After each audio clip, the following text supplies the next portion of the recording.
And ఒక పక్కన third T20 match start కాబోతుంది. ఒక పక్కన వచ్చేసి నిన్న నైటే ఐసీసీ ఛాంపియన్‌షిప్ ఆల్రెడీ అనౌన్స్‌మెంట్ ఇచ్చారు. ఇచ్చిన తర్వాత మళ్ళీ మార్పులైతే చేసుకోవచ్చు. ఏదైతే ఫిబ్రవరి 13 వరకైతే ఈ ఛాన్స్ అయితే ఉంటుంది. ఇది టీమ్‌లో మార్పులైతే చేసుకోవచ్చు. ఐసీసీ వన్ డే ఛాంపియన్‌షిప్‌కైతే. కానీ మనం అనుకుంది చాలా బుమ్రా ఆడతాడు అనుకున్నారు చాలామంది. కానీ ఫైనల్‌గా అయితే బుమ్రా అయితే ఆడట్లేదు ఈ మ్యాచ్‌లో అయితే. రూల్డ్ ఔట్ అయిపోయాడు. హర్షిత్ రాణా అయితే ఇంక్లూడ్ చేశారు ఈ టీమ్‌లోకి అయితే. ఓవరాల్‌గా మనం ఏదైతే ఈ వన్ డేలకి సెలెక్ట్ చేశారో సడన్‌గా ఏదైతే ఇంగ్లాండ్ సిరీస్ వన్ డేలకి సెలెక్ట్ చేశారో వరుణ్ చక్రవర్తిని అయితే తీసుకున్నారు దానిలోకైతే. ఓవరాల్‌గా ఒక మంచి ప్రాపర్ స్పిన్నర్ తీసుకున్నారు. ఇప్పుడు కుల్దీప్ యాదవ్, వరుణ్ చక్రవర్తి ఇద్దరు ప్రాపర్ స్పిన్నర్లు అయితే ఉంటారు. ప్యూర్ స్పిన్నర్లు అనమాట వీళ్ళు. ఆల్ రౌండర్ కూడా కాదు, ప్యూర్ స్పిన్నర్లు. బ్యాటింగ్ కూడా పెద్దగా చేయరు వీళ్ళు. ఈ ఇద్దరు ఇంక్లూడ్ తప్ప మిగతాదంతా సేమ్ టీమ్ ఉంది. ఒకసారి టీంని చూద్దాం మనమైతే మార్పులు చేర్పులు. కానీ ఆ ప్లేస్ ఎవరి ప్లేస్‌లో వచ్చాడంటే వరుణ్ చక్రవర్తి యశస్వి జైస్వాల్ ప్లేస్ అండి. అది కొంచెం రాంగ్ అనిపించింది నాకు గూడా. యశస్వి జైస్వాల్ టెస్టుల్లో మంచిగా ఆడుతున్నాడు. ఒక వన్ డే మ్యాచ్ ఛాన్స్ అయితే ఇచ్చారు. ఆ తర్వాత ఛాన్స్ ఇవ్వలేదు. టీ20లో కూడా మంచిగా ఆడుతున్నాడు. ఐపీఎల్ గాని, మిగతా మనం జరిగే టీ20 మ్యాచ్‌లు కూడా మంచిగానే ఆడుతున్నాడు. కానీ అవకాశం ఇవ్వట్లేదు. ఎందుకంటే మిగతా టీమ్ ఇస్తున్నారు. జైస్వాల్‌ని టీ20కి అంటే కన్సిడర్ చేయట్లా మెయిను. అతన్ని టెస్ట్‌కే పరిమితం చేశారు. చూద్దాం 3 ఫార్మాట్‌లో ఆడే సత్తా అయితే అతనికుంది. చూద్దాం యంగ్ కుర్రాడు కాబట్టి ఇంకా ఫ్యూచర్‌లో చాలా ఛాన్సెస్ అయితే వస్తుంటాయి. సరే ఇప్పుడైతే టీమ్‌ని ఒకసారి చూద్దామండి. మీరు చూస్తే ఆహ్, రోహిత్ శర్మ, మీకు శుభ్మన్ గిల్ ఉంటాడు, విరాట్ కోహ్లీ, అలానే తర్వాత మీరు చూసుకుంటే శ్రేయస్ అయ్యర్, ఆ తర్వాత మీకు కేఎల్ రాహుల్, ఆ తర్వాత రిషబ్ పంత్, ఆ తర్వాత హార్దిక్ పాండ్యా, ఆ తర్వాత మీకు ఇంకా రవీంద్ర జడేజా, ఆ తర్వాత మీకు అక్షర్ పటేల్, వాషింగ్టన్ సుందర్, ఆ తర్వాత మీకు హర్షదీప్ సింగ్, షమి, హర్షిత్ రాణా, ఆ తర్వాత మీకు కుల్దీప్ యాదవ్, వరుణ్ చక్రవర్తి.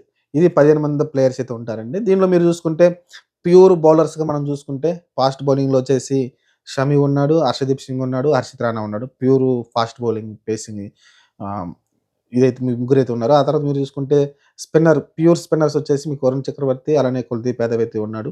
ఆ తర్వాత మీరు చూసుకుంటే ఆల్‌రౌండర్‌లో చూసుకుంటే మీకు ఆహ్, అక్షర్ పటేల్ ఉన్నాడు, వాషింగ్టన్ సుందర్ మనకి రవీంద్ర జడేజా ఉన్నాడు. ముగ్గురు స్పిన్నర్ ఆల్‌రౌండర్ అయితే ఉన్నారు. యాక్చువల్‌గా వీళ్ళు స్పిన్‌గానే వచ్చారు. బ్యాటింగ్ కన్నా కూడా స్పిన్‌గానే చూడాలి. వీళ్ళు ఎక్కువ ఎందుకంటే స్టార్టింగ్ స్టేజ్‌లో వీళ్ళొచ్చింది స్పిన్నర్‌గానే మనకి పరిచయం అయ్యారు. ఆ తర్వాత బ్యాటింగ్ ఇంప్రూవ్ చేసుకున్నారు వీళ్ళు ముగ్గురు కూడా. ఆ తర్వాత ఫాస్ట్ బౌలింగ్ ఆల్రౌండర్ వచ్చి హార్దిక్ పాండ్యా చెప్పనవసరం లేదు. ఇదండి టీమ్ అయితే ఇలా ఉండబోతుంది. దీనిలో 11 అయితే సెలెక్ట్ చేస్తారు. చూడాలి మరి ఎలా ఉండబోతుంది అనేది పక్కన పెట్టేసి ఇంకా చాలా టైం ఉంది కాబట్టి. ఇంకా చూస్తే బెంచ్‌కొచ్చేసి మీకు ఎస్ఎస్‌వి జైస్వాల్‌ని పక్కన తీసుకోదు కదా! బెంచ్‌లో పెట్టేసారండి. రిజర్వ్ ప్లేయర్‌గా ఉంచారు. ఇక్కడ ఏమైనా ఇంజ్యూరీ అయితే అతనైతే ఆడిస్తారు. బ్యాట్స్‌మెన్‌గా అతన్ని ఉంచారు. అలానే ఆల్ రౌండర్ వచ్చేసి శివన్ దుబేని ఉంచారు. అలానే మహమ్మద్ సిరాజ్ చాలా వెనుకబడిపోయాడు. హర్షదీప్ సింగ్, హర్షిత్ రాణా అయితే ముందుకెళ్ళిపోయారు. సిరాజ్‌కి అయితే బెంచ్‌కే పరిమితం చేశారు. ఇదండి టీమ్ అండి. ఫైనల్‌గా అయితే టీమ్ అయితే బయటకొచ్చింది. మన ఇండియన్ టీమ్ అయితే. ఇది స్క్వాడ్ 15 మంది స్క్వాడ్. అలానే రిజర్వ్ ఒక ముగ్గురు. మొత్తం 18 మంది ప్లేయర్స్ అయితే అనౌన్స్‌మెంట్ వచ్చింది. దీనిలో చాలామంది ఊహించిందదే. వాషింగ్టన్ సుందర్ ప్లేస్‌లో వరుణ్ చక్రవర్తి వస్తాడని. ఎందుకంటే ఇప్పుడు చూస్తే మీకు కుల్దీప్ యాదవ్, వరుణ్ చక్రవర్తి, అక్షర్ పటేల్, వాషింగ్టన్ సుందర్, రవీంద్ర జడేజా. ఐదుగురు స్పిన్నర్‌లతోటైతే మనం వెళ్తున్నామండి. మనం ఇంతకుముందు ఎప్పుడు చూడండి అలానే ముగ్గురు పేసర్‌లతోటి మొత్తం 8 మంది బౌలింగ్ డిపార్ట్‌మెంట్‌కి వెళ్తున్నాం. అందులోనూ పేసింగ్ స్పిన్నర్‌లు ఐదుగురు స్పిన్నర్‌లతో వెళ్ళడం అనేది ఆహ్, కొంచెం ఎక్కువ అనిపించింది. ఆహ్, వాషింగ్టన్ సుందర్‌ని డ్రాప్ చేసి వరుణ్ చక్రవర్తిని ఉంచుకుంటే బాగుండనిపించింది. యశస్వి జైస్వాల్ ఉంటే ఇమ్మీడియేట్‌గా ఏమన్నా జరిగితే ఎవరికైనా ఇంజ్యూరీ లాంటివి జరిగితే ఇమ్మీడియేట్‌గా అయితే అతన్ని ఇంక్లూడ్ చేసి బ్యాటింగ్ అయితే ఆడించొచ్చు. ఇంజ్యూరీ అయితే ఇమ్మీడియేట్‌గా అతనైతే వస్తాడు గానీ, కానీ టీమ్‌తో పాటు ట్రావెల్ చేసి అతనికి మంచి కొంచెం ఎక్స్‌పీరియన్స్ వస్తుందని కాబట్టి అలా చూసుకోవాలి. కానీ యంగ్ ప్లేయరు అవకాశం ఇస్తే బాగుండనిపించింది. కానీ వీళ్ళైతే ఛాన్స్ తీసుకోలేదు. వాషింగ్టన్ సుందర్‌ని నాకు తెలిసి మ్యాచ్‌లు కూడా ఆడడం కష్టమే వాషింగ్టన్ సుందర్. మీరు చూసుకుంటే టీమ్ 11 ఎలా ఉంటుందో చూస్తే మీరు రోహిత్ శర్మ, ఆహ్, సుమన్ గిల్, విరాట్ కోహ్లీ, మీకు శ్రేయస్ అయ్యర్, కేఎల్ రాహుల్, ఆ తర్వాత మీకు అక్షర్ పటేల్ బ్యాటింగ్ ఆర్డర్‌లో వస్తున్నాడు ముందుకి. ఆ తర్వాత హార్దిక్ పాండ్యా, రవీంద్ర జడేజా ఇక్కడికే మీకు 8 మంది ప్లేయర్స్ అయిపోయారండి. ఇద్దరు బ బ ముగ్గురు ఆల్ రౌండర్‌లు అయిపోయారు అప్పటికే. మీకు పేసింగ్ వచ్చేసి షమి గాని, హర్షదీప్ ఇద్దరు ఆడతారనుకుంటే మీకు ప్యూర్ ఒక స్పిన్నర్‌ని అయితే ఆడించాల్సి ఉంటుంది. కుల్దీప లేకుంటే వరుణ్ చక్రవర్తి అని. కుల్దీప్‌ని తీసుకుంటారు.